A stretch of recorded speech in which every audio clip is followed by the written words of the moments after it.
Hello and welcome back. In this class, we are going to talk about security group. While we are creating our EC2 instance, we have many options and we are discussing each and every option. Today, we are going to talk about security group, which is actually used to protect our EC2 instance. Now, we must have some basic idea of networking when we are discussing about security group. So we will discuss about everything. Even if you don't have any prerequisite knowledge, you can able to understand this. But before we jump into the security group theory part, let's go to this AWS console and let's verify that how we can create security group.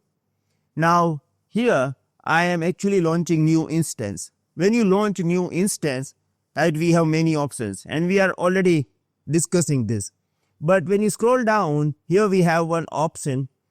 Here we have one option called security group. When you click on edit, you will get this. Now here we can create security group, right? So there are two ways to create security group. The first option we have is when you are creating your EC2 instance, here you will get this create security group. And the second option we have is you can create security group from EC2 dashboard. So if you go to the EC2 dashboard, here we have an option about security group. And you can click on create new security group over here and you can create security group from here as well. So we have two options. One, while we are creating our EC2 instance, we can create security group. Second, we can create security group in advance and we can select our security group while we are creating our EC2 instance. Okay.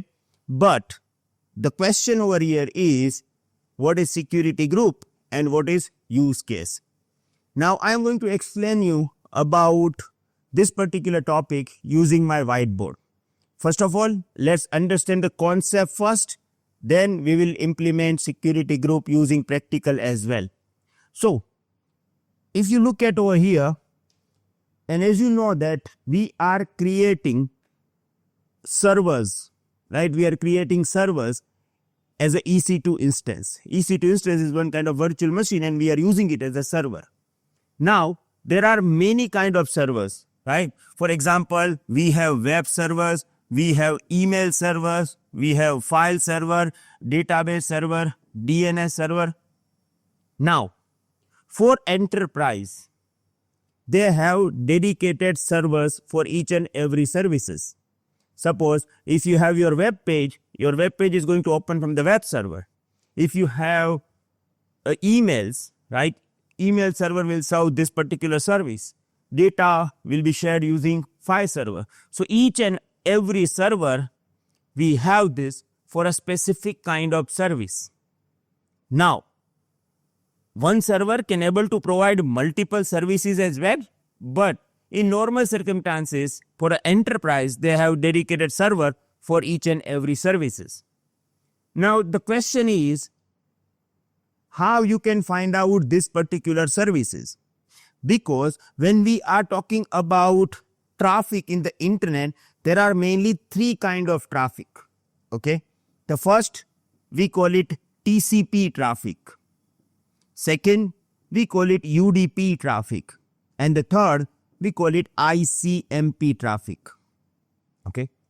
So if we can say that in the road of internet, we have three kind of traffic: TCP, UDP and ICMP. We can say that this is like a carrier, okay, which can carry web server traffic or email server traffic or file server traffic or database server traffic or DNS traffic.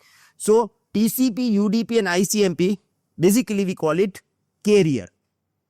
So if you capture any traffic from the road of the internet or from the cable of the internet, you will get either TCP, UDP or ICMP traffic. But this TCP, UDP and ICMP actually carrying many kind of traffic. So for example, if we are talking about web pages, it is carrying HTTP and HTTPS traffic. For email, we have SMTP and POP3 traffic. SMTP is used to send email. POP3 is used to receive email. when we are talking about file server, we have NFS traffic or SMB traffic. NFS is for Linux. For Windows, it is SMB. For database, we have MySQL traffic or Oracle traffic. And for DNS, we have 53. Or a DNS traffic is like 53. Yeah, we will discuss more about it. Now, I am just giving you some of examples, right? There are lots of kind of other traffic as well. Now, how you can identify?